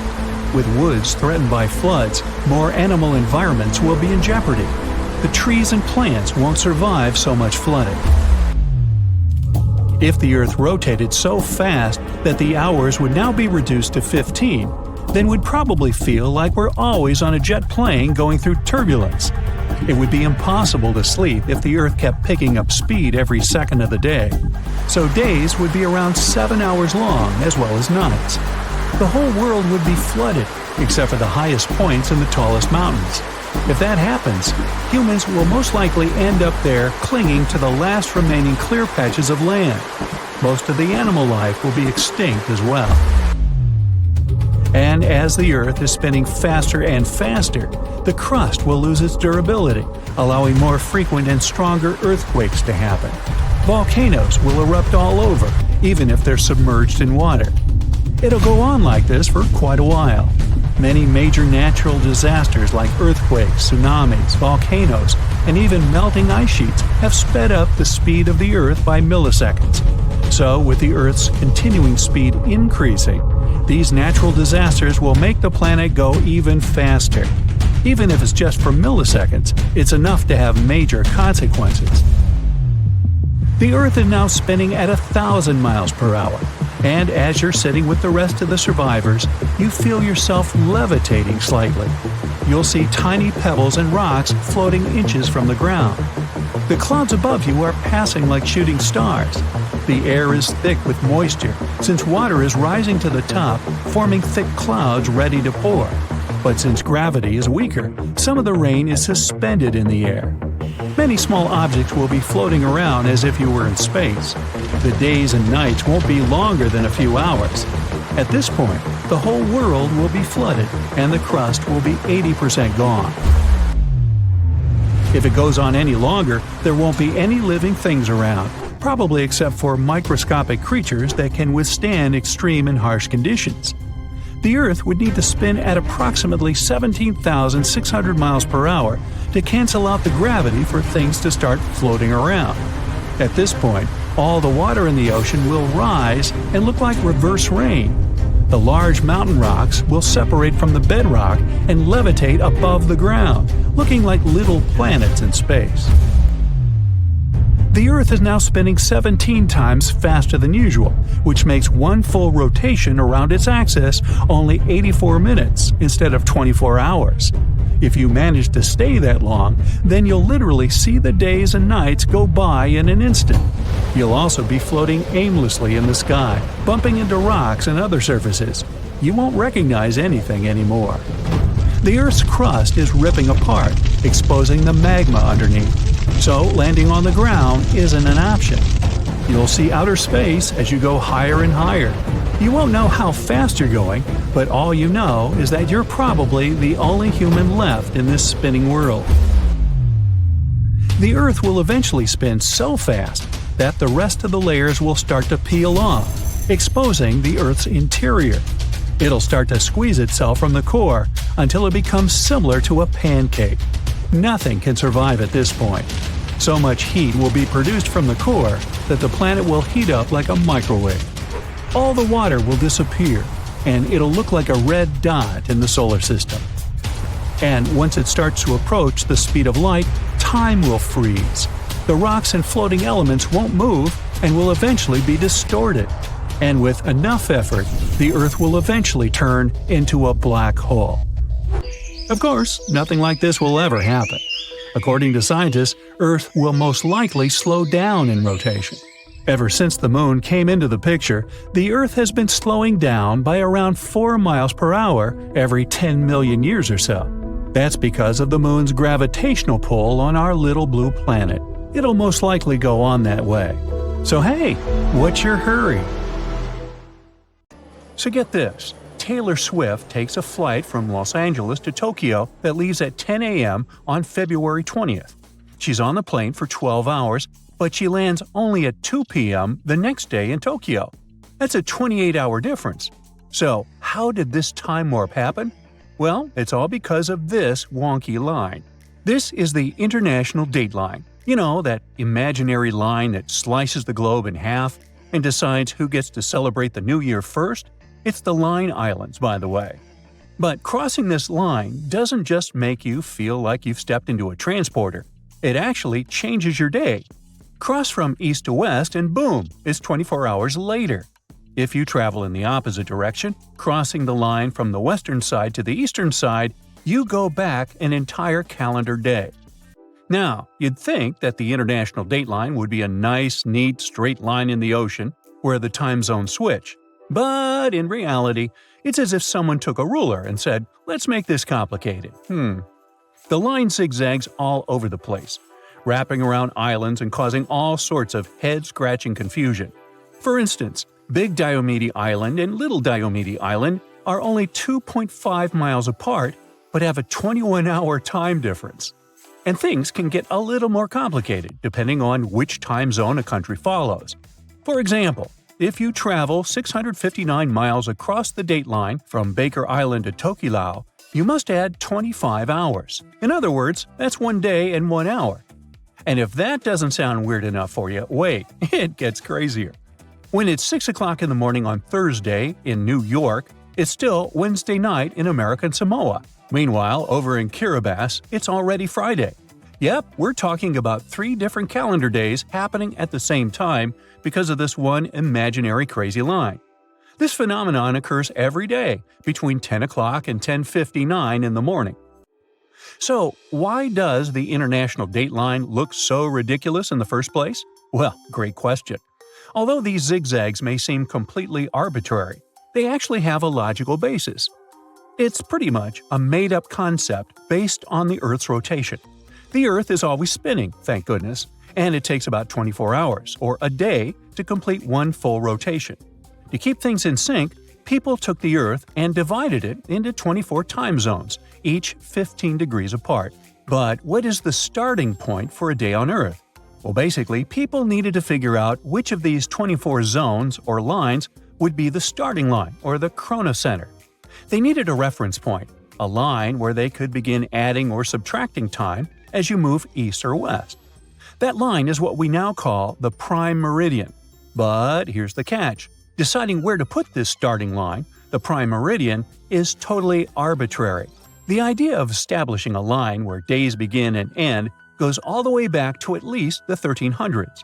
Back then, map makers were doing their own thing, picking their own east-west dividing lines called meridians, which, by the way, is just a fancy Latin word for midday. Without a universal standard for when a day officially started or ended, sailors on long voyages just had to wing it, figuring out how to handle the time they were gaining or losing along the way. So, in 1884, people decided to organize this whole mess. 25 nations gathered at the prestigious International Meridian Conference in the United States with one big goal: to decide on a line that would serve as the official prime meridian. Finally, like it or not, they were determined to create the international date line that the whole world would accept and would follow from that point forward. The prime meridian was established in Greenwich, England, and the international date line was placed on the opposite side, running through the 180th meridian. Well, sounds simple, right? But that's when the nightmare really began. The chosen international date line didn't just wander through uninhabited areas. Oh no! It split some countries in half and created all sorts of chaos. I mean, if you divide the world with a completely straight vertical line, you end up with situations where half of a country is one day ahead and the other half is one day behind. Take Kiribati, for example. The country is primarily centered in the Gilbert Islands, which sits just west of the international date line. However, in 1979, their territory got a little bigger with the Phoenix and Line Islands, which are way east of the date line. Suddenly, Kiribati was straddling the international date line. This created a bit of a headache for businesses. Folks on either side could only communicate by radio or phone for 4 weekdays a week. Now, to fix this quirky situation, Kiribati decided to skip Saturday, December 31st, 1994, right off the calendar. So Friday, December 30th, turned into Sunday, January 1st, 1995. And just like that, New Year's Day came a day early. Woohoo!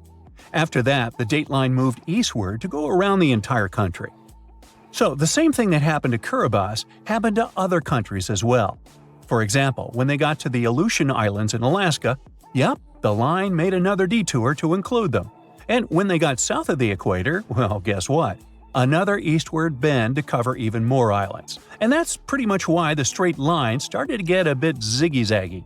This wonky line is designed to avoid land as much as possible, so there's less hassle when it comes to changing days. So, no, you can't stand between the international date line, like having one foot in one day and the other in the next. But you can cross it by boat. In fact, some fancy trans-Pacific cruises even offer a time travel package for adventurous travelers who want to cross the line and jump into the future. Now, in the end, the international date line looks this ridiculous because it was constructed based on a series of arbitrary decisions, historical quirks, and a whole lot of confusion. But it's not just because people organized it in the 19th century that there is no confusion regarding time zones today. Another thing that the prime meridian establishes is Coordinated Universal Time, the famous UTC. Now, UTC never changes for daylight savings time or anything else. However, in 1908, Canada decided to spice things up by creating Daylight Saving Time, or DST. Their idea was to set the clocks 1 hour ahead of Standard Time to make better use of sunlight in the spring and summer and fall evenings. The idea was so brilliant that most countries jumped on board, but not everyone. Just look at Nepal. They have never ever used the Daylight Savings Time, which means their clocks do not change throughout the entire year. As you probably know, countries with large territories often have more than one time zone. Just like the United States, which has 11 time zones. Australia has 9, while India is a special case. Look, India is a big country with an area that stretches around 1,800 miles from west to east. So it should have 3 time zones in total, but they only have one. This means that the sun rises almost 90 minutes earlier in Dong in the Far East than in Gujarmoti in the West. And why do they have only one time zone? Well, basically, because they can.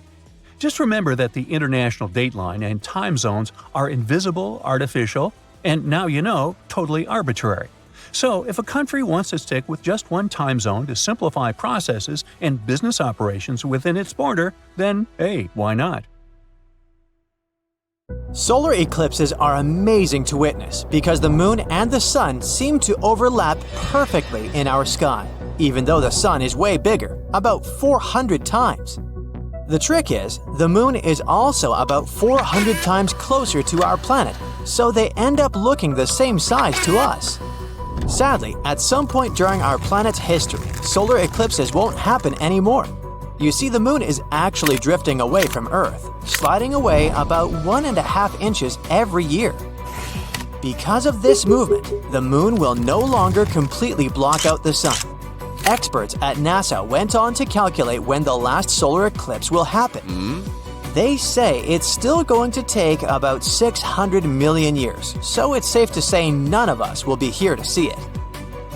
Speaking of things we won't see in our lifetime, we might need to add stars blowing up to that list.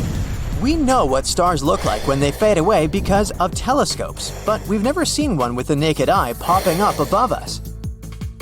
Betelgeuse might not sound like a familiar name, but know that it's a red supergiant star located about 1,000 light-years from us. What's special about it is that it might explode and put on a spectacle that's never been seen from down here on Earth. This star has always been a bit of a mystery in terms of when it's gonna pop. What we do know is that Betelgeuse is in the late stages of core carbon burning. And this carbon burning phase typically lasts around 1,000 years. Chances are we won't be seeing any stars collapsing anytime soon. But since this event will most likely be harmless for our planet, it's something exciting for future generations to look forward to. Also, if you're curious to spot Betelgeuse in the night sky, it's usually visible in January and February evenings, and by early August, you can catch it before sunrise. It's got this unique muted orange-red hue, perfect for showing skeptics that stars do indeed come in colors. Our planet will also suffer a lot of changes in the future. If we could travel some millions of years ahead, we might not recognize our planet's maps at all. Currently, Earth has 7 continents, but it hasn't always been that way, and it will most likely change in the future too. About 310 million years ago, Earth had this megacontinent called Pangaea. Around 180 million years ago, it started to break apart. Now, scientists think that in the next 200 or so million years, we might see another large continent forming. In fact, we might be right in the middle of this whole supercontinent formation. There are 4 main scenarios of how this new land could come to be, each with its own twist. They all link back to how Pangaea split up and how our continents are still shuffling. Our day, the 24-hour cycle we live by, is slowly stretching out too. This sneaky, gradual change will eventually lead to days that are 25 hours long. And here's why it's happening. Earth's rotation, that spinning we do each day, is getting a bit slower each year, and it's all thanks to the moon. That's because our satellite is sort of stealing some of Earth's energy. We know this is happening because of a cool gadget called the Laser Ranging Retroreflector. It shoots laser beams up at the moon, and when those beams bounce back to Earth, it takes a tiny bit longer for them to return. This little delay is a clue that our days are stretching. So, how much longer until we get 1 extra hour each day to finish up our to-do lists? Well, experts over at NASA did some calculations. Over the last century, our days got about 1.4 milliseconds longer. And if we zoom out and look past the 2,000 years, using historical records of solar eclipses, our day has stretched by an average of 2.5 milliseconds every century. Tedious calculations aside, we'll need about 50,000 years for a single extra second to be added to our day. That means it will take 180 million years for a day here on Earth to have 25 hours. That is, of course, if nothing else happens to our planet's rotation in the meantime. The Milky Way and one of its closest neighbors, Andromeda, are planning to merge somewhere in the future too. We won't be here to experience this interaction, but it probably won't feel like much of a change from down here on Earth. Galaxies colliding may seem a bit unusual, especially since we know the universe is expanding. If galaxies are moving further and further apart, how come they still get to meet with each other? Well, galaxies that are close don't just float around. They each have an effect on the other, thanks to gravity. That's the reason why the Milky Way and Andromeda are moving closer at about 186 miles per second. If we do the math, it means their collision won't happen for another 4.5 billion years, and chances are they're going to gently pass through each other, without visible changes being felt from within our solar system. There will come a time in the distant future when Saturn's stunning icy rings won't be here anymore either, at least according to some new research. NASA's Cassini mission, which spent its time orbiting Saturn between 2004 and 2017, gathered some new information about these rings and when they might disappear. You see, scientists have been debating for a while how old Saturn's rings are. Some thought they must be pretty young because they're still so bright and icy. They figured that over billions of years they should have been worn down and darkened by all the space objects crashing into them. In fact, it's possible that these rings were still taking shape when the dinosaurs were roaming the Earth. When foreign space objects sneak into the rings, they shove material from the innermost circle towards Saturn at a pretty fast pace. As a result, Cassini saw the rings losing tons of mass every second. That means these rings aren't going to be visible for too much longer, in cosmic terms at least. They're estimated to last maybe a few 100 million years at most. We might also miss this next cosmic event, but barely. That's because according to some estimations, it might happen in just 100 years. The Earth's magnetic field might collapse, flipping its north and south poles. Researchers claim that for the past 3,000 years, our planet's magnetic field has been on a steady decline. And if this trend continues, we might hit a critical point in less than 1,000 years. For the planet's poles to switch, the magnetic field needs to weaken by about 90%, and this can take thousands of years. During this vulnerable phase, our planet loses its protective magnetic shield, letting in more cosmic rays from space. The last time this pole flip happened was almost 800,000 years ago. Problem is, we're currently in one of those riskiest phases. The field's getting weaker, but there's a chance it might regain its strength. At this rate of its decline, though, it could nosedive to nearly zero in just a few centuries, or a millennium. And we're already witnessing the effects of our weakening magnetic field on our satellites. In the vast expanse of the Atlantic Ocean between South America and Africa, there's a region where Earth's magnetic field is 3 times weaker than at the poles. Scientists call it the South Atlantic Anomaly. Satellites passing through this zone consistently face electronic problems. No one knows why this weak field region appeared in the first place, and predicting its future moves has been pretty inconclusive.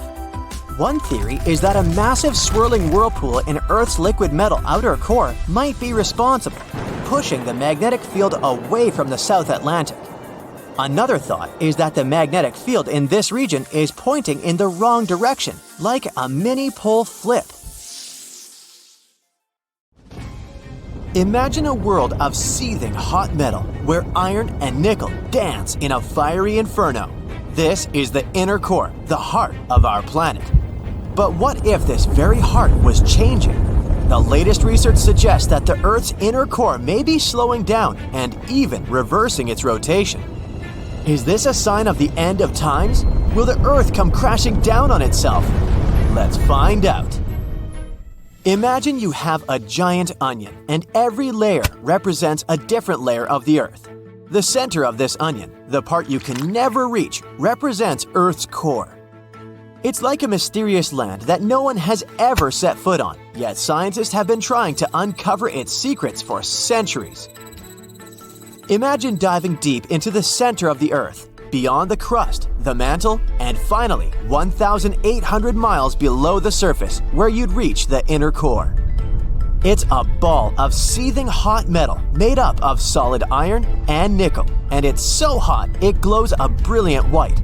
It's also surrounded by a liquid outer core. This mysterious place is unlike anything else on our planet. And get this, It's spinning on its own axis. The inner core is like a fire tornado that's constantly swirling, generating heat and energy from the inside out. But why is it so important to study this little piece of the Earth? Well, it's responsible for creating our magnetic field. This magnetic field is important to study because it protects us from harmful radiation from the sun.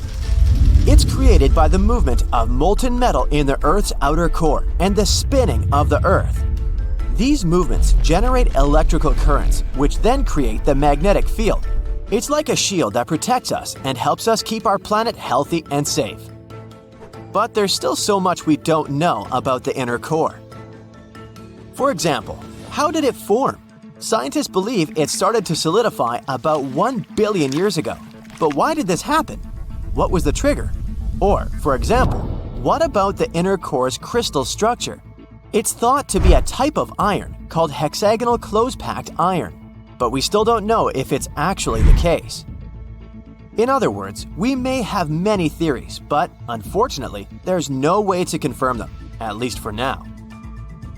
So how do scientists study the inner core if no one can go there? They use seismology. Seismology is like a sonic scanner for the Earth. You send sound waves through the Earth and measure how they bounce back to see what's inside. That's basically how we discovered the inner core way back in the 1930s. Imagine you're listening to the sound waves with your special seismology machine. Suddenly, you hear a strange sound like a ping. It's different from the other sounds you've been hearing, and you can't explain why. You keep listening and you hear the ping again and again. You start to realize that this ping is happening every time the sound wave hits the Earth's center. You study the data more and more, and finally, you figure it out. The Earth has a solid core. This discovery was a big breakthrough and helped us better understand what's inside our planet and how it works. Right now, scientists also use something like this to study what's inside our planet. When earthquakes occur, waves travel through the Earth and bounce off different layers, including the inner core. By studying these waves, scientists can learn about the inner core's properties, such as its density and temperature. They're basically solving a mystery by piecing together tiny clues. And every new discovery brings us one step closer to understanding it. The inner core is a unique and fascinating part of our planet. It's a place where the laws of physics work in different ways than they do on the surface. And it's a place where scientists are still trying to unravel its many mysteries. And here's one of them. For some reason, the heart of our planet is about to stop spinning. A new study about this was published in Nature Geoscience. It was made by the researchers at Peking University in China. It has revealed a huge twist. The scientists found that the inner core spin rate has slowed down significantly. It's something that no one expected, but according to the results of their study, the slowing down began all the way back in 2009. And that's not all. Their results also suggest that the inner core may be reversing its rotation. That's right. This hot ball of iron and nickel that has been spinning around for millions of years may be slowing down and changing direction. It's like when a spinning top starts to slow down, except this is happening in the center of our planet. Scientists have been puzzled over the discovery for quite some time now. So, what does it all mean? And why is this happening? Well, it turns out that there might be a larger pattern at play. The scientists believe that this change in the inner core's rotation may be due to the influence of Earth's mantle and the magnetic field of Earth's outer core. The mantle and the outer core are affecting the inner core, which is causing its spinning rate to slow down and potentially change direction.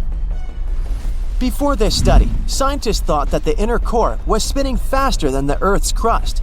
However, this new information suggests that the inner core may be slowing down due to the gravitational effect of the Earth's mantle and the magnetic field of its outer core.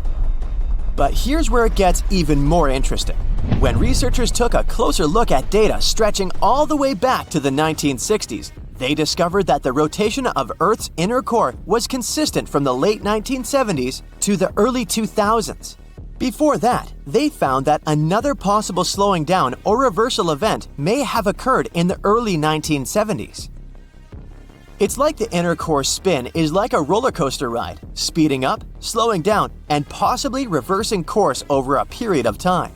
The researchers estimate that these switches occur every 7 decades or so, which is pretty wild. But why is it happening? Unfortunately, we still have no idea. The exact reasons for why the Earth's inner core sometimes stops and starts spinning in another direction aren't yet well understood. However, scientists believe that it may be due to complex interactions between the solid inner core and the surrounding molten outer core.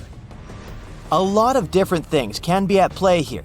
The changes in the temperature, pressure, and composition of the core, as well as the movement of material within the core itself, and so on. Also, as we said before, the Earth's magnetic field and the gravitational forces from the surrounding mantle might also play a role here. We need further research to fully understand the mechanisms behind the inner core's rotation changes. So, is the world ending? Fortunately, no, not just yet. While the inner core is changing direction right now, it's not the end of the world as we know it.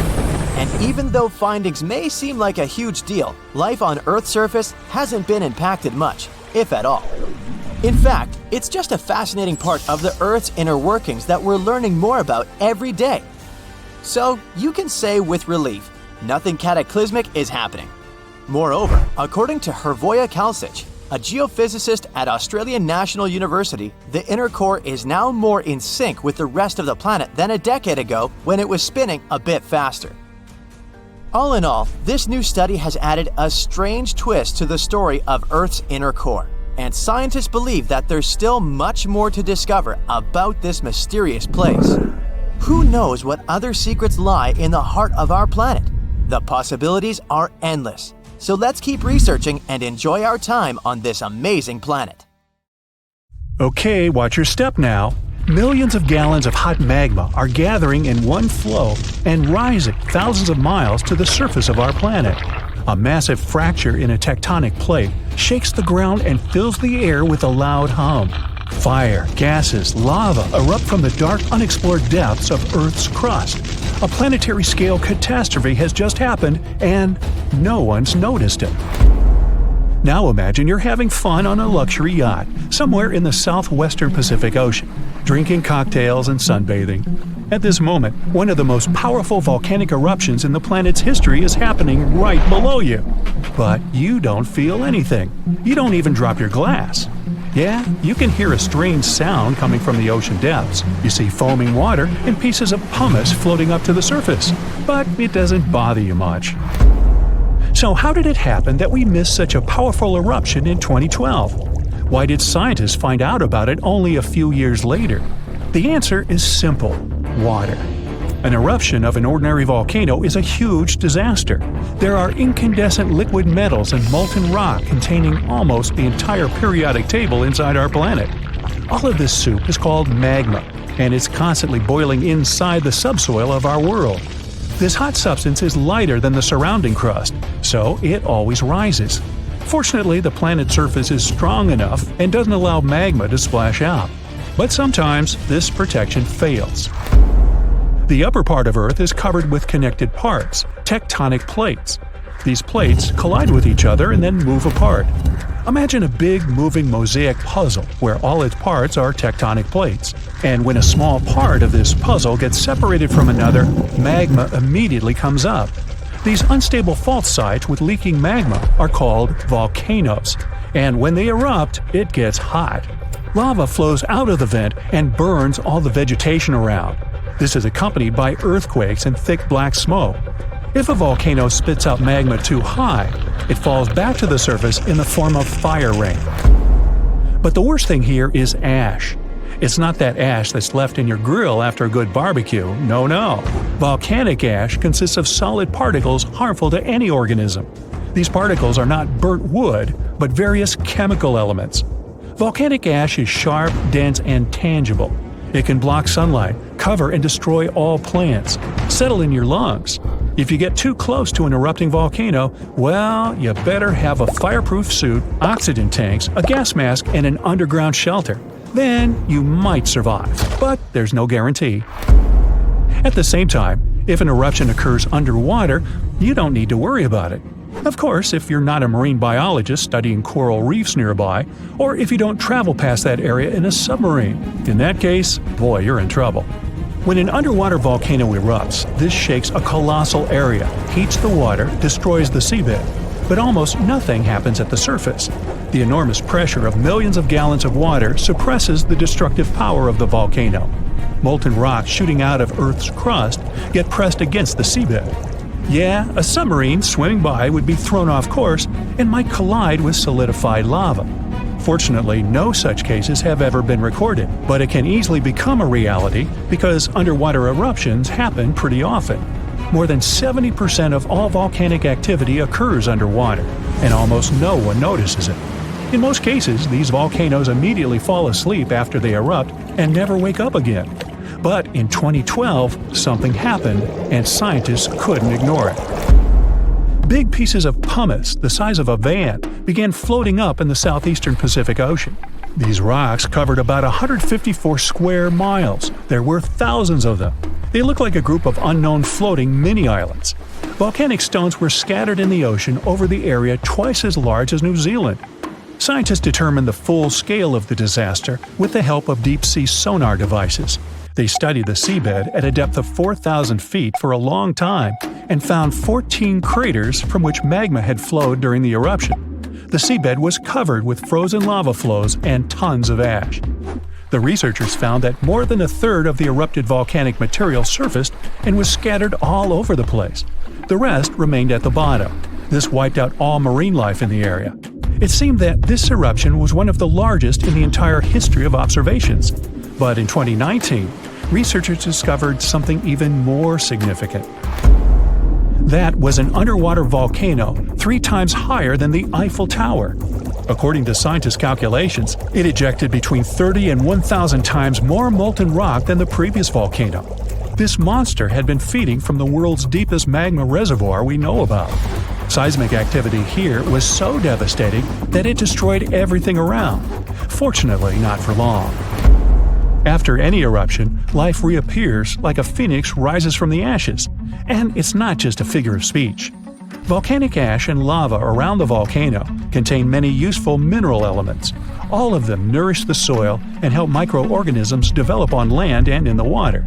For this reason, there's usually so much vegetation, flowers, and trees around volcanoes. And underwater volcanoes can eventually form islands. This is a long process that ends with the appearance of a massive piece of land above the water surface. To understand how this happens, you need to go back millions of years. So, let's go. See this underwater volcano? There are sea dinosaurs, giant sharks, and ancient fish swimming around. Now, the seabed starts shaking. The volcano releases tons of magma and ash. The water pressure immediately pushes all this stuff back to the bottom. The eruption can continue for a long time. The released magma raises the seabed.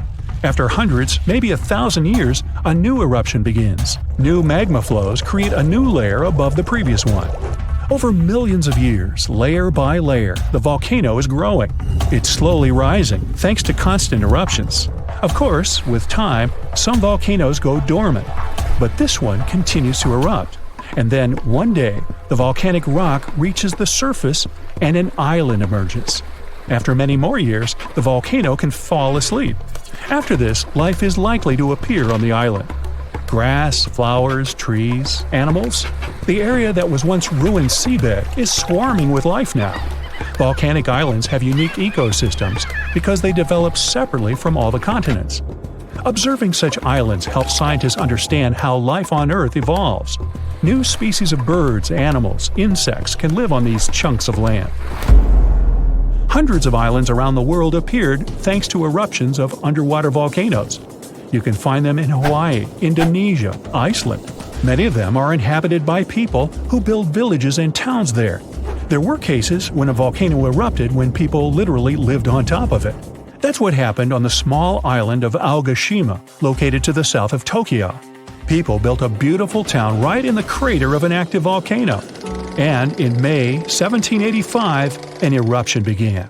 Nobody expected this to happen. At some point, thousands of birds rose in the air and flew away from the island. Then the ground began to shake.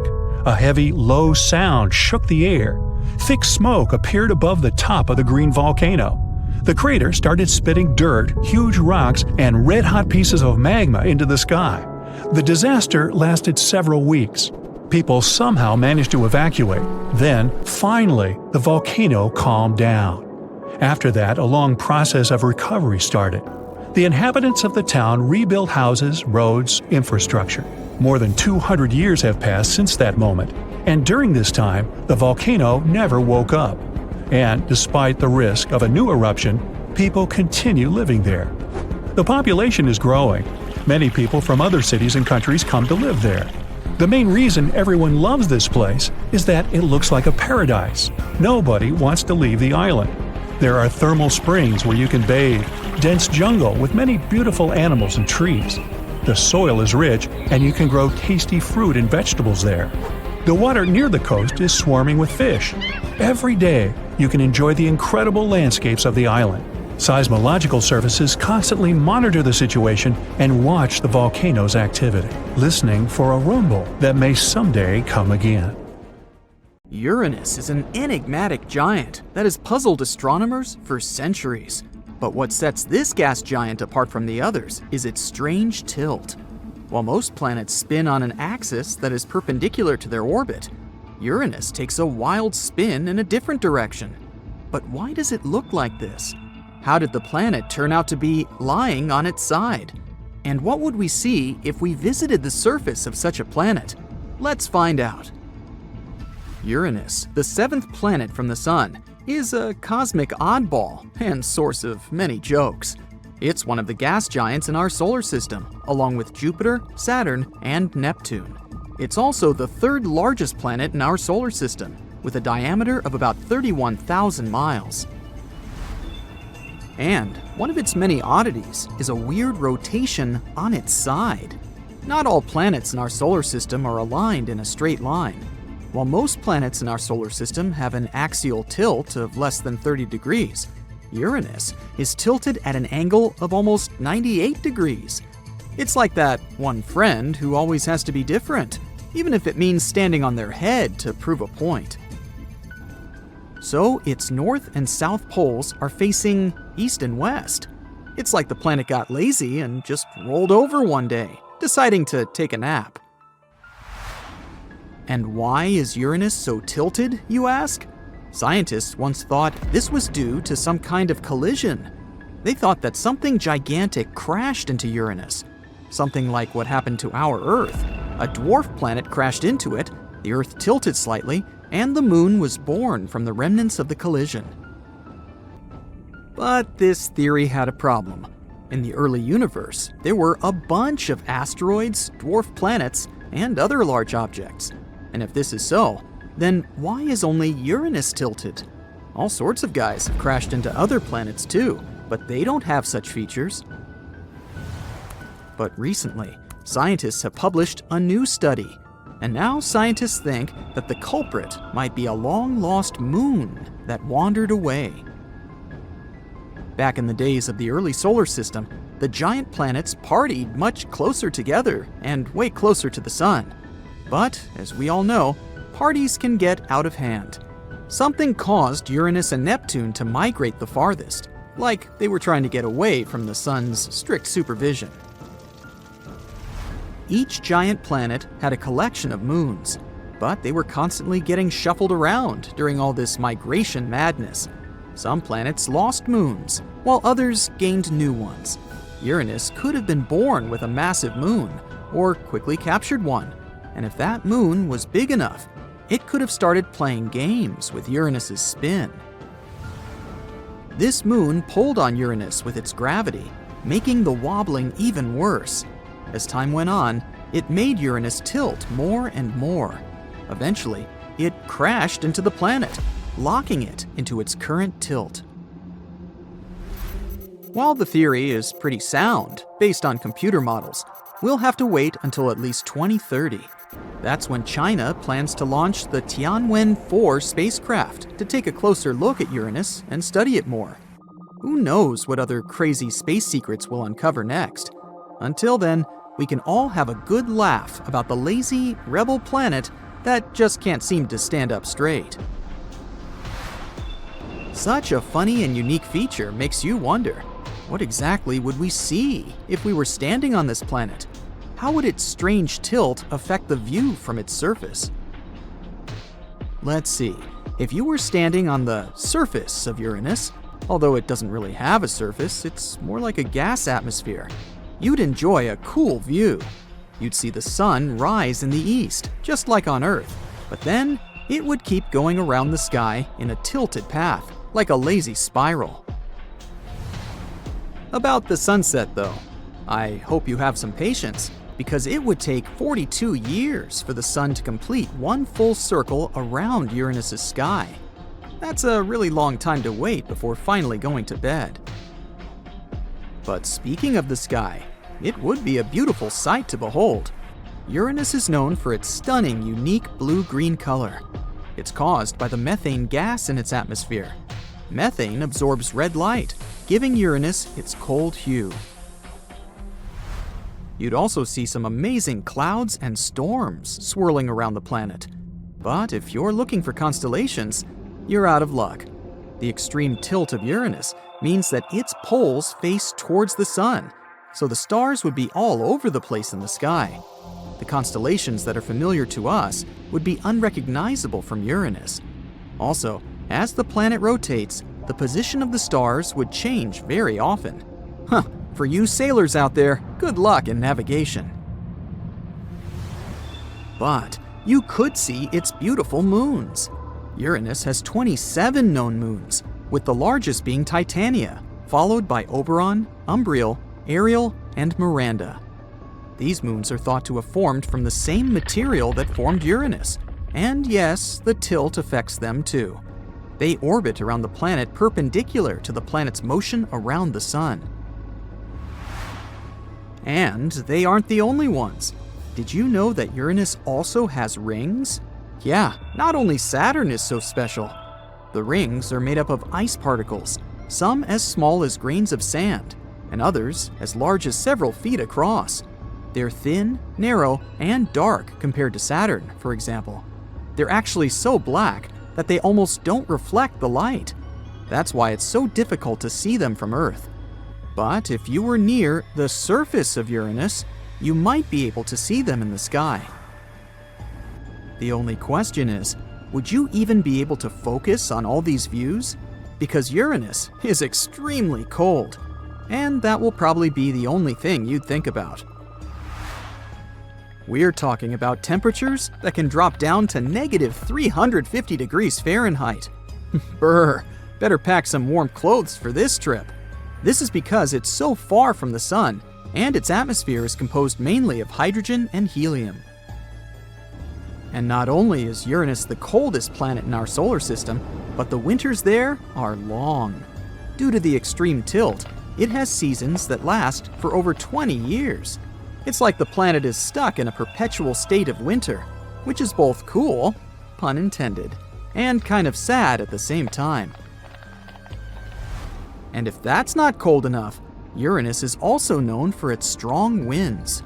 In fact, they can blow up to 360 miles per hour. So you might want to hold on tight to something, or wear a windproof suit to avoid being blown away like a leaf. And finally, Uranus's magnetic field is also tilted at an angle of 59 degrees from the planet's axis of rotation. This creates some interesting effects. The most obvious one is beautiful auroras, which are similar to the northern and southern lights on Earth. On Uranus, however, the auroras are located near the planet's equator rather than at the poles. Isn't that cool? The result is a dazzling light show that would make even the most jaded space traveler stop and stare in wonder. But even though it sounds pretty awesome, it makes it more difficult for spacecraft to navigate around Uranus. The magnetic field creates a lopsided gravitational pull that can affect the trajectory of spacecraft. This makes exploring Uranus a bit more challenging, but maybe it will change in the future. All in all, standing on Uranus would be a chilly, wobbly, and breathtaking experience, and definitely not your average stroll in the park. Next time you look up at the night sky, think of this beautiful icy planet, and remember that even in the vast expanse of space, there is always something new and exciting to discover.